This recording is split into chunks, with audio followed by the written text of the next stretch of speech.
the day sponsored by Heineken. Enjoy Heineken responsibly. The Ravens are a slight favorite at home against the Chargers on Sunday. Lamar Jackson has had a stellar rookie season, winning 6 of his 7 starts. One of those wins was 2 weeks ago against the Chargers right here in L.A. So, Shannon, who wins this one on Sunday? Man, I went back and forth with this one, but I'm going to take the Chargers in a very close ball game, Skip.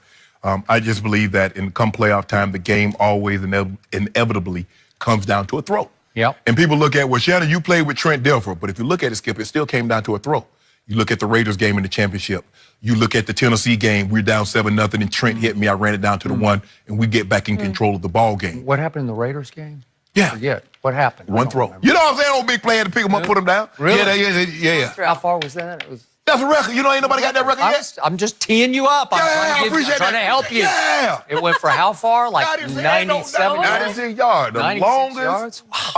The longest offensive play from scrimmage in playoff history. Huh.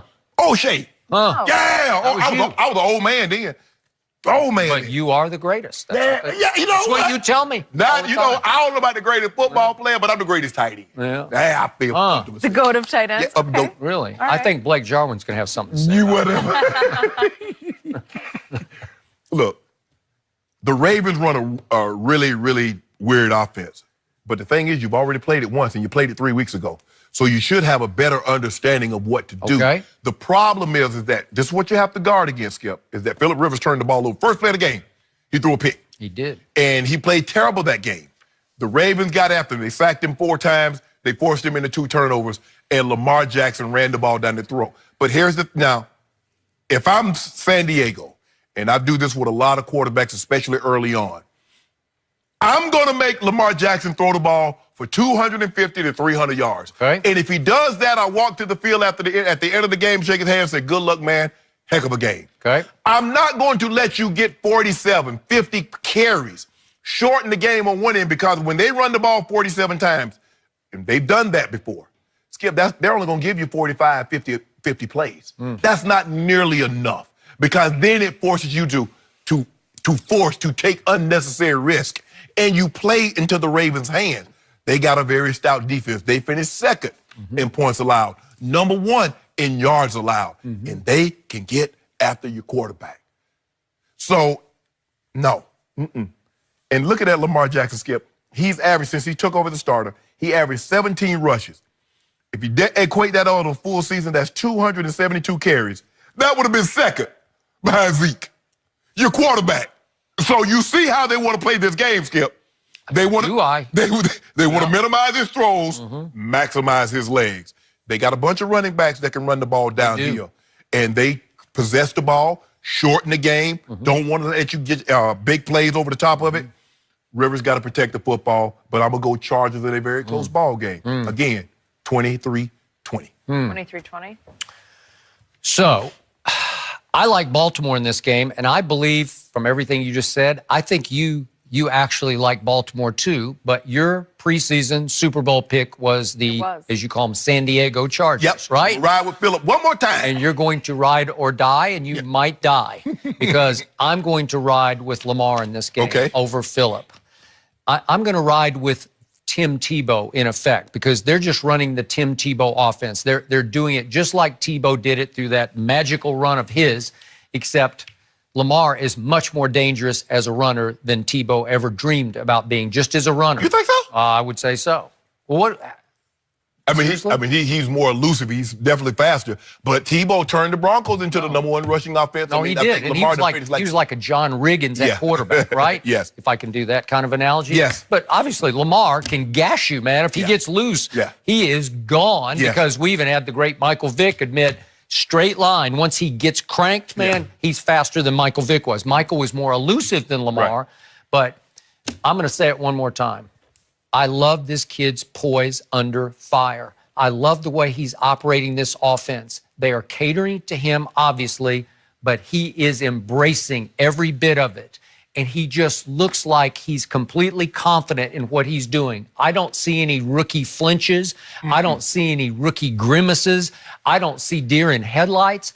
I see a young man who has taken control of this offense, and the defense trusts Lamar as much as the offense does. Yes. And the defense has risen to his level that he's taken the offense to. Because they're not going to be playing much, Skip. When you run the ball as many times as Baltimore Ravens, Ravens especially running. if you keep making first yes. downs, right?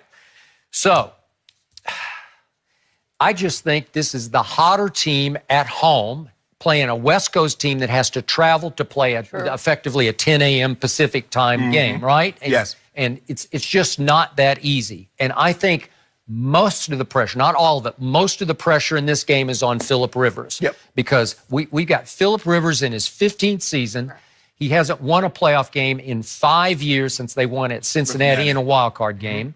And he knows he's nearing the end. I don't know how much longer. We went back and forth yesterday. He's got a 9th kid on the way, and he said he wants to be there for his kids as they're growing up. So I think he's got to feel some pressure because they have a really good team. And you made a good pick before the season started because they got a shot. But I think they're going to run into a buzzsaw in this game because Lamar Jackson, to me, should be 7-0 as the starter here. He had Mahomes down 24-17, and it was 4th and 9 with 1 minute and 24 seconds left. And you know the rest of that story. But Lamar did his part to put them in position to win that game also. And again, they're doing it completely unconventionally, but it works. Yes. And I believe it will continue to work against the Chargers, and I believe Phillip will try to do too much a couple of times against a really savvy, experienced, nasty defense. And he's going to throw a couple of picks that will – I got this one way low scoring. I think it's going to be just a battle all day long. You got 17-13? I got 13-10.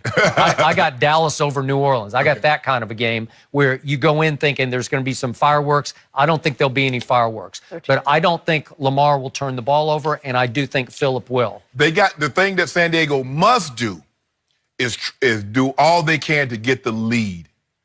And to try to take them out of the run game. Then they're because if you don't, I know. I got now. Why would I throw it?